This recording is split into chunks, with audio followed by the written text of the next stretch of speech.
আসসালামু আলাইকুম ৰহমতুল্লাহ। মোৰ মৰমৰ দৰ্শক বন্ধুসকল, যেতিয়া মছজিদত আজান হয়, মুয়াজ্জিন সাহাবে আজান দিয়ে, আমি কথা পাতি থাকোঁ, এজনে আনজনৰ লগত কথা পাতি থাকোঁ, আজানৰ জবাব নিদিওঁ। ইয়াৰ ওপৰত মুছলিম শৰীফৰ এটা হাদিছ আপোনালোকৰ মাজত লৈ আহিছোঁ। হাদিছ নম্বৰ হ'ল 849। হযৰতে আব্দুল্লাহ বিন উমৰ বিন আস ৰাদিয়াল্লাহু তাআলা আনহুমাৰ পৰা বৰ্ণিত আছে।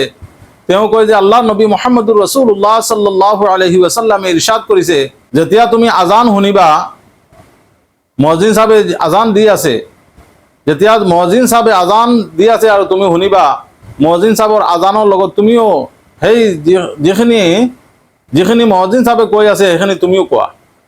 তাৰপিছত মোৰ ওপৰত দুৰুদ পঢ়া। এই কাৰণে পঢ়া যে যি ব্যক্তিয়ে আল্লাহ নবী সাল্লাল্লাহু আলাইহি ওয়াসাল্লামৰ ওপৰত এবাৰ দুৰুদ পঢ়িব, আল্লাহ তবাৰক ও তাআলাই তেওঁৰ ওপৰত 10 ৰহমত নাজিল কৰিব। আল্লাহ নবী সাল্লাল্লাহু আলাইহি ওয়াসাল্লামৰ উছিলা লৈ তুমি দোয়া কৰা, আল্লাহৰ ওচৰত বিচৰা। এই কাৰণে যে জান্নাতত এটা জায়গা আছে, সেই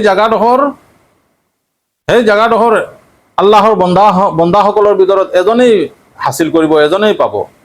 আৰু আল্লাহ নবী সাল্লাল্লাহু আলাইহি ওয়াসাল্লামে কৈছে যে মোৰ আশা সেই জায়গাডোখৰ ময়ে পাম। সেইকাৰণে আল্লাহ নবী সাল্লাল্লাহু আলাইহি ওয়াসাল্লামে কৈছে যে মোৰ উছিলা লৈ তুমি দোয়া কৰা, যোনে দোয়া কৰিব আল কিয়ামতৰ দিনাখন তেওঁৰ কাৰণে মই সুপাৰিশ কৰিম আৰু সুপাৰিশ কৰাটো মোৰ ওপৰত ৱাজিব হৈ যাব। ভাই বন্ধুসকল, আমি আজান শুনাৰ লগে লগেই এজনে আনজনৰ লগত কথাবিলাক বন্ধ কৰি আমি আজানৰ জবাব দিব লাগে আৰু হুজুৰ পাক সাল্লাল্লাহু আলাইহি ওয়াসাল্লামৰ ওপৰত দুৰুদ পঢ়িব লাগে। আল্লাহ তাআলাই আমাক এই হাদিসৰ ওপৰত আমল কৰাৰ তৌফিক দিয়ক। আমিন।